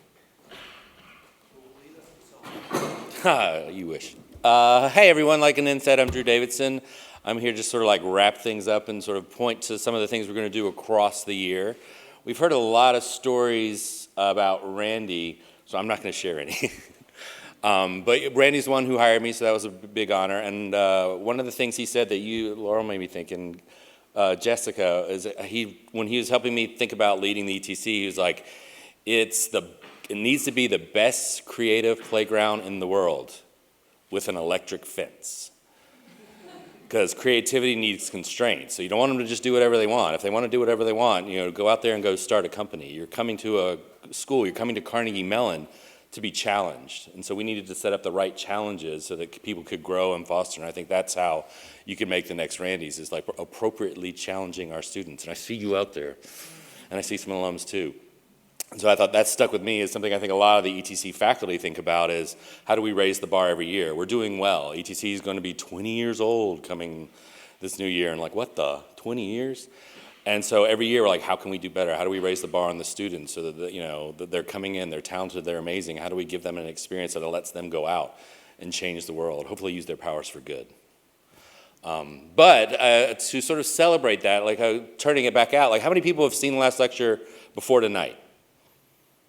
How many people have read the book? Look at you all, you read, yay. And a lot, for like us, I think over 70% of our applicants to the ETC, to this day, 10 years later, we have a little box in our application form going, how'd you find out about the ETC? Why did you come? And they say the last lecture. So Randy's still leading by far. Jesse's the second. They've heard about Jesse Schell and the art of game design. But it's still like Randy's like, that's who we heard about. And we've heard from like undergrad, that's why they've come here. So I think it's a great aspiration for all of us, is like living up to that. So that's a responsibility I take very seriously at the ETC, is like, how do we keep doing it better? Because that's the only way I think we honor and celebrate those legacies. So if you see up here on the slide, and you can go to the website up here, in between CMU and HCII and the ETC, we were sort of looking at events across the year in conjunction with Carnegie Mellon's 50th anniversary. So this is the 10th anniversary of Randy's last lecture. It's CMU's. It's weirdly, I was just talking, it's the 50th anniversary of Fred Rogers' show this coming year. That's kind of fortuitous. So we have events planned throughout the year, kind of lining up. So in November, we are going to publicly launch Randy Pausch Synthetic Interview. Synthetic Interview, for those of you who might not know, is sort of a one-on-one conversation with the ghost of Randy Pausch. Similar to the last lecture, he recorded over 300 questions with Ralph Fatuccio and Scott Stevens, two of our faculty at the ETC, for his kids primarily, but he wanted to share it out. So we've been working across time as sort of like a side project, and we thought the 10th anniversary, and it's like, we got 10 years, we can do this right. And now it's like, we've got 1 month, we've got to finish. But we're going to get that out there, so we'll look for that. If you go to this website, you'll see when we launch it. And it's something where you can have a conversation with Randy Pausch, and he'll answer questions. And he really wanted to do that because it was something he believed in terms of sharing it forward. It's also interesting, like the previous mayor of the city named November 20th Randy Pausch Day. And he mentioned Alice. The Alice project is housed in the ETC now and run by ETC alum Eric Brown right here.